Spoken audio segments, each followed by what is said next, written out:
योभन्दा अघिल्लो भिडियोमा हामीले यसरी प्रिन्टएफ फङ्सनको बारेमा धेरै कुरा डिस्कस गरेका थियौँ। आजको भिडियोमा भने हामी स्क्यानएफको बारेमा कुरा गर्नेछौँ। त्यसको लागि मैले _scanf डट सी गरिदिन्छु होइन। अब यसमा चाहिँ हामीले इनपुट दिने हो हाम्रो प्रोग्रामभित्र। मैले यहाँको सिम्पल कोड चाहिँ यहाँबाट कपी गरेर ल्याउँछु यता। कपी पेस्टहरू त गर्न सिक्नुपर्छ प्रोग्रामिङ गर्दाखेरि। अब प्रिन्ट एफको सट्टा हामीले स्क्यानएफसँग काम गर्दैछौँ भनेपछि मैले यहाँनिर सुरुमा स्क्यानएफबाटै म देखाइहालौँ। स्क्यानएफभित्र पनि हामीले यस्तै गरी डबल कोट राखेर के कुरा इनपुट लिने हो, जस्तै पर्सेन्टेज दियो भने मैले अब के भन्छ इन्टिजर इनपुट लिन्छु। प्रिन्ट एफमा पनि मैले यो कुरा गरेको थिएँ होइन। पर्सेन्टेज एफ भयो भने फ्लट इनपुट लिन्छु। फ्लट भनेको डेसिमल नम्बर, डेसिमलवाला नम्बर जस्तै 1.12 वालाहरू भयो। सी भयो भने स्ट्रिङ लिन्छु। त्यस्तै गरी क्यारेक्टर लिन्छु। एस भयो भने स्ट्रिङ लिन्छु। यस्तै गरी लिन सक्छु। अहिलेको लागि मैले डी लिन्छु। यतापट्टि भेरिएबल राख्नुपर्छ n% सहित। अहिलेको लागि मैले भेरिएबल चाहिँ डिक्लेयर गरेको छैन। पहिला भेरिएबल डिक्लेयर गर्नुपर्थ्यो। मैले एउटा भ्यार भन्ने भेरिएबल डिक्लेयर गरेँ। यसको टाइप इन्टिजर हुनु पऱ्यो पर्सेन्टेज डीमा इनपुट दिन, अनि भ्यार भन्ने भेरिएबल भयो। यति भइसकेपछि यहाँ सेमिकोलन सुटाउनु भएन। अब यसले हामीले किबोर्डबाट जुन इनपुट दिन्छौँ त्यो इनपुट चाहिँ भ्यार भन्ने भेरिएबलमा लगेर स्टोर गर्छ। अब अहिले यतिकै प्रोग्राम रन गरायो भने हामीले इनपुट दिन्छौँ अनि रिड हुन्छ। भयो भएन केही पनि थाहा हुँदैन होइन। जस्तै मैले अहिले गर्छु, यहाँनिर इनपुट त मागिराखेको कि छैन त्यो पनि थाहा छैन। अनि जस्तै मैले अहिले इन्टिजर छैन 5 इनपुट दिएँ। अब प्रोग्राम टर्मिनेट भयो, रिड भयो कि भएन पनि थाहा छैन। त्योभन्दा अगाडि यहाँनिर यसरी रिड लिनको अगाडि इनपुट पनि माग्नु पऱ्यो होइन। अनि त्यस पछाडि इनपुट मागिसकेपछि के इनपुट लियो त्यसलाई आउटपुट पनि दिनु पऱ्यो। त्यो कुराहरू हामी प्रिन्ट एफ फङ्सनबाट गर्छौँ। जस्तै प्रिन्ट एफ भएन अनि भ्यालु माग्न चाहिँ इन्टर हो, इन्टिजर इन्टर गर भनेर यसरी मागेको छ होइन।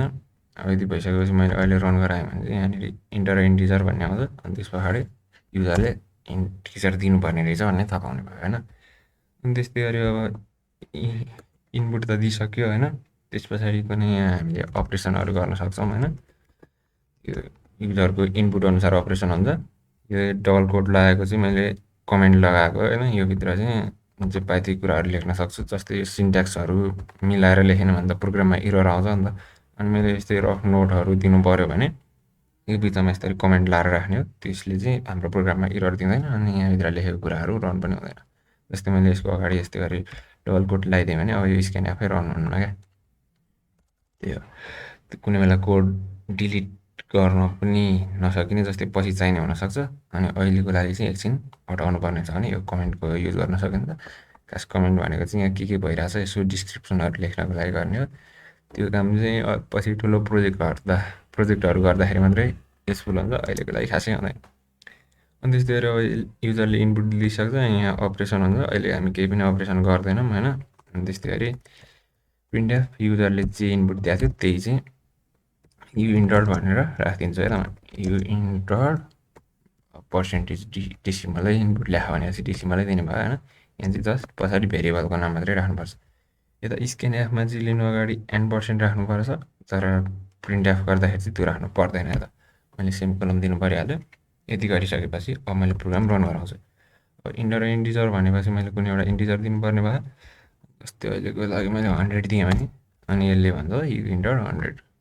अनि हामीले इनपुट दियौँ, आउटपुट आयो, सबै कुरा थाहा भयो होइन। अब त्यस्तै गरी इन्टिजरको सट्टा फ्लट राखिदिन सक्ने भयो होइन। इन्टर यहाँ मैले नम्बर दिन्छु होइन। यो यति धेरै मिस्टेक गर्नु त 100। अनि अब यहाँनिर भेरिएबलको डाटा टाइप भनेको एफ हो, पछि मैले एफ राख्न सक्छु। त्यस्तै गरी यसलाई रन गरौँ होइन। इन्टर नम्बर भन्ने भयो। अब मैले यसलाई इन्टिजर नम्बर पनि दिन सक्ने भएँ, त्यो पनि फ्लटको एउटा सबसेट न। मैले 1.23 यस्तै यही नम्बर दिएँ भने यु इन्टर भनेर त यसरी आयो त। यो त नहुनु पर्थ्यो। यो इरर किन आइरहेको थियो भने मैले फ्लट नम्बर सबै बनाएँ होइन, तर यहाँ डाटा टाइप चाहिँ इन्टिजरै छोडिदिन्छु। यसलाई पनि फ्लट बनाउनुपर्छ पहिला, अनि न यो भ्यार फ्लट हुने भयो होइन। अब मैले रन गर्दाखेरि मैले कुनै पनि प्लट भ्यालु दिएँ भने जस्तै अघि पनि दिएको थिएँ 1.23 यस्तो दिएको थिएँ भनेपछि यो इन्टर 1.23 भयो। यो पछाडिको कतिवटा डेसिमल नम्बरसम्म मात्रै प्रिन्ट हुने त्यो कन्ट्रोल गर्न चाहनुहुन्छ भने यस पछाडि पोइन्ट अथवा 0 पोइन्ट राख्दा नि भयो, नत्र पोइन्ट मात्रै राख्दा नि हुन्छ। 0 पोइन्ट राख्दा हुन्छ कि हुँदैन म एकचोटि टेस्ट गर्छु। अनि इन्टर नम्बर भन्ने हो, त्यस्तै गरी मैले 1.2.3 यस्तै राखिदिन्छु भने ठ्याक्कै यसरी दुईवटा नम्बर पछाडिको आउनेछ। मैले अनि डेसिमल चाहिँ छुट्टै राखेँ फुल स्टप चाहिँ, त्यही भएर लास्टमा त्यो नम्बर आयो। यसरी हामीले प्लट पनि गर्न सक्ने भयो। अब एकैचोटि दुईवटा इनपुट लिने बारेमा पनि कुरा गरिहालौँ न त होइन। जस्तै अहिलेको लागि भ्यार छ, मैले एउटा भ्यार 1 र भ्यार 2 नामको दुईवटा भेरिएबल बनाउँछु। इन्टर अ नम्बर नभएर अब 2 नम्बर्स राख्नु पऱ्यो होइन। अनि त्यस्तै गरी अहिले फ्लटै छ भनेपछि यहाँनिर यसरी स्पेस दिएर पर्सेन्टेज एफ दिएँ भने अनि n% भ्यार 1 कमा फेरि n% भ्यार 2 यस्तरी लेख्नुपर्ने हुन्छ। अनि त्यस्तै गरी पर्सेन्टेज एफ यो इन्टर मात्रै होइन भक्कु बनाउनुपर्छ। यो enter these and percentage point 2f यस्तरी दुइटै राख्ने भयो होइन। यहाँ अघिल्लोमा चाहिँ यहाँ सुरुमा कुन भेरिएबल लेख्छौँ त्यो प्रिन्ट हुन्छ, त्यस्तै गरी पछिल्लोमा त्यस पछाडि लेखेको भ्यार 2 यस्तरी प्रिन्ट हुँदै जानेछ। यति भयो होइन। यो भइसकेपछि हामीले दुईवटा फ्लट भेरिएबल दिनेछौँ, फ्लट इनपुट दिनेछौँ, अनि त्यो दुईवटा यस्तै गरी 2 डेसिमल पोइन्टसम्म प्रिन्ट गराएर प्रिन्ट हुनेछ। मैले यसलाई रन गराउँछु। इन्टर 2 नम्बर भन्ने भयो, मैले 1.2 अनि यहाँनिर बिचमा स्पेस दिएपछि यहाँ इनपुट दिँदा पनि स्पेसै दिनुपर्छ। अनि यहाँ बिचमा हामीले कमासम्म अरू कुनै सिम्बल राखेको छ भने त्यही सिम्बल राख्नुपर्छ। म त्यो पनि देखाउँछु, अहिलेको लागि यो मात्रै गरिहालौँ। अनि त्यस्तै गरी अर्को 76 यस्तरी राख्थ्यो भने यो इन्टर 1.2 भनेको 1.20 पछाडि दुईवटा डेसिमलसम्म राख्ने भयो। अनि त्यस्तै गरी 76.00 त्यही भयो होइन। अब स्क्यानएफभित्र मैले यहाँनिर यसरी कमा राख्दैछु छु भने होइन, यो पनि गर्न मिल्छ, यो देखाउन चाह्यो। त्यस्तै मैले यहाँनिर 1.234 यस्तै केही राख्थेँ, त्यस पछाडि 5.678 यस्तरी राख्थेँ भने इन्टर 1.23 पछाडिको डिजिटहरू स्किप गरिदियो, किनकि यहाँनिर यो स्पेसिफाई गरे, यहाँ स्पेसिफाई गरेन भने पुरै अथवा 4-5वटा डिजिटसम्म आउनेछ होइन। अनि त्यस्तै गरी 1.5बाट यस्तरी आउने भयो। यो कुरा पर्सेन्टेज एफमा गर्न सक्ने भयो। अनि त्यस्तै गरी अब क्यारेक्टर इनपुटहरू लिनु पऱ्यो भने पर्सेन्टेज सी यहाँ माथि क्यारेक्टर राख्न सक्छौँ। स्ट्रिङ लिनु पऱ्यो भने पर्सेन्टेज एसहरू राख्न सक्ने भयो। मैले अहिलेको लागि एउटा स्ट्रिङ लिइराख्छु होइन। अरे यार क्यारेक्टर मैले नेम राखिदिन्छु होइन। यसको नेमको लेन्थ कति हुने यहाँ स्पेसिफाई गर्न सकिन्छ, नगर्दा नि हुन्छ हुन चाहिँ। अनि इन्टर यो नेम भन्न सक्यो होइन। पर्सेन्टेज एफको सट्टा पर्सेन्टेज एस राख्नुपर्ने भयो।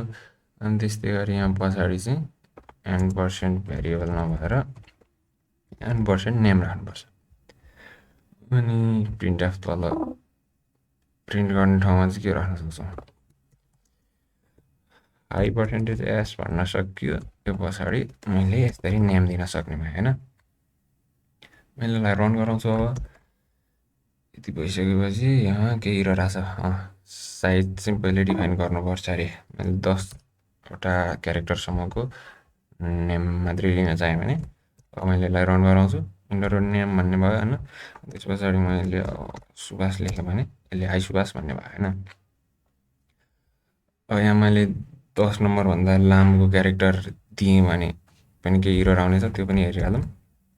10 नम्बरभन्दा लामो भनेको सुभाष गौतम 10भन्दा लामो होला होइन। त्यो भयो भने सुभाष गौतम पुरै आयो त, यस्तरी आउनु हुन्थेन। डिफल्टमा केही भए खास चाहिँ यहाँ 10वटासम्म मात्रै काटेर सुबिएसजिए सादा युटी यति मात्रै आउनु पर्थ्यो। यहाँ बिएस कोडमा पुरै आएको छ, आउनुपर्ने चाहिँ त्यति मात्रै हो। अनि अर्को कुरा मैले यहाँ बिचमा स्पेस दिन सक्दिनँ। जस्तै सुभाष गौतम राखेँ भने अगाडिको मेरो सुभाष मात्रै डिस्प्ले हुनेछ, हाई सुभाष मात्रै। यो पछाडिको चाहिँ यसले एउटा स्पेस आउने बित्तिकै वाइट स्पेस भन्छ यसलाई, अथवा ब्ल्याङ्क स्पेस भनेर बोल्छौँ। त्यो आउने बित्तिकै यसले बाँकी कुराहरू रिडै गर्दैन पर्सेन्टेज एसले। यसको अल्टरनेटिभहरू छन्, पहिले पर्सिको भिडियोहरूमा आउँदै जानेछन्। तर हामीले स्क्यानएफमा चाहिँ एउटा मात्र स्ट्रिङ लिन सक्छौँ। स्ट्रिङको कलेक्सन अथवा सेन्टेन्सहरू लिन सक्दैनौँ है त। त्यसको लागि गेटहरू युज गर्न सक्छौँ। स्क्यानएफको लागि सायद यति इनफ थियो होला। केही कुरा अझै छ होला भने त्यो हामी अपकमिङ भिडियोहरूमा गर्दै जानेछौँ। आजको भिडियोमा चाहिँ यति नै भयो। धन्यवाद।